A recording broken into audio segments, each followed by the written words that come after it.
नमस्कार, capital TV Bihar देख रहे हैं आप। आज इस स्पेशल स्टोरी में बात होगी बिहार की सियासत की।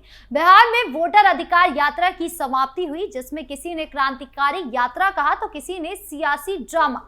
लेकिन अगर इस मेगा रैली को महज 16 दिन जो चली है उसका निष्कर्ष निकाले तो आखिर इससे जनता को क्या मिला? तो जवाब है कुछ भी नहीं। क्या इससे शिक्षा की समस्या खत्म हुई? क्या इससे पलायन का मुद्दा समाप्त हुआ? क्या कानून और स्वास्थ्य व्यवस्था जिस पर हमेशा उंगली उठी है वो खत्म हुई? नहीं, इसमें से एक भी मुद्दा जो आज बिहार की सबसे बड़ी जरूरत है, एक भी ना उठाया गया ना ही मिटाया गया। बस वोट चोरी का राग अलापा गया और यात्रा के आखिरी दिन भी पिसने का काम पप्पू यादव ने किया। तो क्या कुछ हुआ वोटर अधिकार यात्रा के आखिरी दिन और इससे गठबंधन को क्या हासिल हुआ, जानेंगे विस्तार से। पटना का गांधी मैदान, 1 सितंबर 2025 वोटर अधिकार यात्रा का समापन, जिसे महागठबंधन ने शक्ति प्रदर्शन का नाम दिया। लेकिन अगर गौर से देखें तो ना तो इस समापन में वो जोश दिखा, ना ही जनता का वो आशीर्वाद नजर आया जिसकी उम्मीद थी। था तो बस सियासी बयानबाजी का शोर और नेताओं की आपसी खींच था।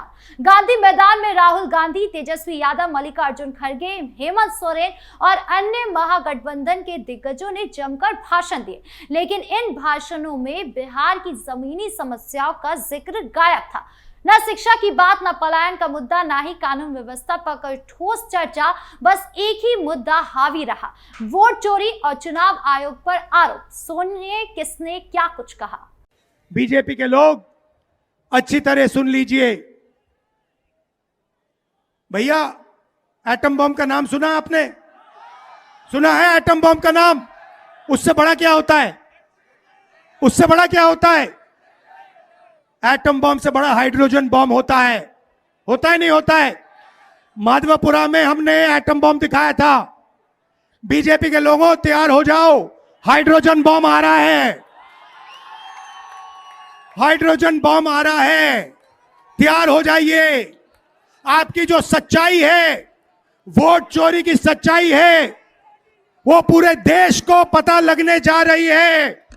जिन शक्तियों ने महात्मा गांधी की हत्या की, वही शक्ति इस संविधान की, अंबेडकर जी की संविधान की, गांधी जी की संविधान की हत्या करने की कोशिश कर रहे हैं।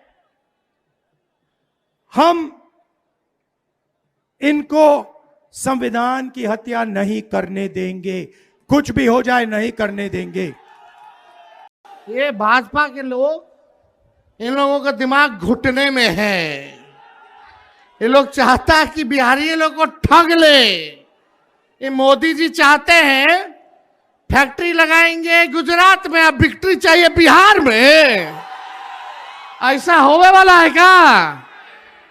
ऐसे ठग लोगों को ये बिहार की जनता उड़ती चिड़िया को हल्दी लगाना जानती है।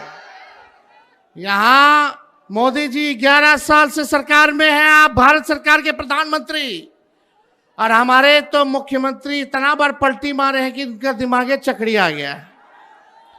अब वो अचेत अवस्था में चले गए हैं। इसमें स्पेशल वोटर इंसेंटिव रिवीजन कराते हैं, ये भी मंजूर है। अगर है ये हिम्मत तो देश की गद्दी छोड़ो और वोटर का फिर से रिवीजन कराओ, फिर पता चलेगा दूध का दूध और पानी का पानी कौन कहां पर खड़ा है। इसीलिए साथी, ये चुनाव, आगामी चुनाव, ये सिर्फ बिहार का दिशा दशा तय नहीं करेगा। इस यात्रा में एक नाम जो बार बार सुर्खियों में रहा वो था पप्पू यादव का। पप्पू यादव यानी जन अधिकार पार्टी के नेता और पूर्णिया के सांसद राजेश रंजन इस यात्रा में शुरू से ही शामिल रहे। लेकिन समापन रैली में उनका अंदाज कुछ अलग ही था। खबरों के मुताबिक पप्पू यादव को गांधी मैदान में मंच पर जगह नहीं दी गई। नाराज पप्पू ने फिर वही किया जो वो सबसे अच्छा करते हैं, ड्रामा। उन्होंने सड़क पर अपनी कुर्सी लगाई और वहां से जनता को संबोधित किया। यह पहली बार नहीं था जब पप्पू यादव को मंच से दूर रखा गया। इससे पहले भी कई मौके पर उन्हें मंच पर जगह नहीं मिली, लेकिन हर बार वो अपने अंदाज में सियासी हलचल पैदा करने में कामयाब रहे। पप्पू यादव ने कहा, मैं जनता का नेता हूं, मुझे मंच की जरूरत नहीं, मेरी ताकत सड़क पर है, जनता के बीच है। उनके इस कदम ने न सिर्फ महागठबंधन के भीतर की खींचतान को उजागर किया, बल्कि ये भी सवाल उठाया कि क्या महागठबंधन में सब कुछ ठीक नहीं है।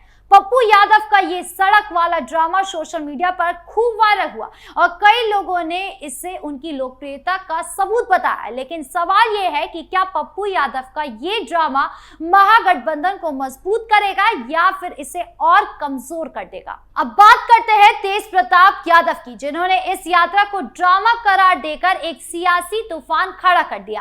तेज प्रताप, जो पहले ही आरजेडी से निष्कासित हो चुके हैं, इस यात्रा से दूरी बनाए रखे। लेकिन जब राहुल गांधी और तेजस्वी यादव बुलेट बाइक पर पूर्णिया की सड़कों पर निकले तो तेज प्रताप ने मौका नहीं छोड़ा। उन्होंने सोशल मीडिया पर तंज कसते हुए कहा, ये लोग हेलीकॉप्टर में उड़ते हैं, एसी कारों में घूमते हैं, जनता से हाथ तक नहीं मिलाते और खुद को जनता का नेता बताते हैं।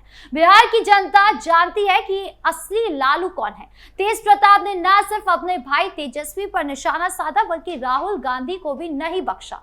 उन्होंने औरंगाबाद में हुई एक घटना का जिक्र करते हुए कहा, तेजस्वी को जय चंदों से सावधान रहने की नसीहत दी, जहां कथित तौर पर एक विधायक के ड्राइवर और एक पत्रकार के साथ मारपीट हुई। तेज प्रताप का यह बयान न सिर्फ महागठबंधन की एकता पर सवाल उठाता है, बल्कि यह भी दिखाता है कि आरजेडी के भीतर और महागठबंधन में सियासी खींचतान कितनी गहरी है। तो सवाल यह है कि वोटर अधिकार यात्रा से महागठबंधन को आखिर मिला क्या?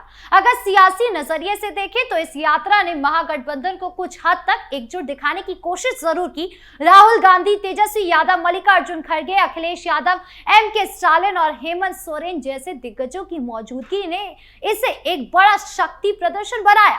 खासकर दलित, पिछड़ा और अल्पसंख्यक समुदाय में इस यात्रा ने कुछ हद तक जोश भरा। पूर्णिया, कटिहार और सीमांचल जैसे इलाके में राहुल और तेजस्वी को देखने के लिए भारी भीड़ भी उमड़ी। लेकिन क्या ये भीड़ वोट में तब्दील होगी? ये बड़ा सवाल है, क्योंकि बिहार की जनता वो जनता है जो जमीनी मुद्दों पर वोट देती है और इस यात्रा में जमीनी मुद्दे जैसे बेरोजगारी, शिक्षा और पलायन लगभग गायब ही रहे। इसके उलट बीजेपी ने इस यात्रा को पंचर टायर करार देते हुए कहा कि ये सिर्फ एक सियासी स्टंट था जिसमें जनता का कोई भला नहीं हुआ। बीजेपी के बिहार अध्यक्ष दिलीप जायसवाल ने कहा, राहुल और तेजस्वी का ये ड्रामा बिहार की जनता को मूर्ख बनाने की कोशिश है।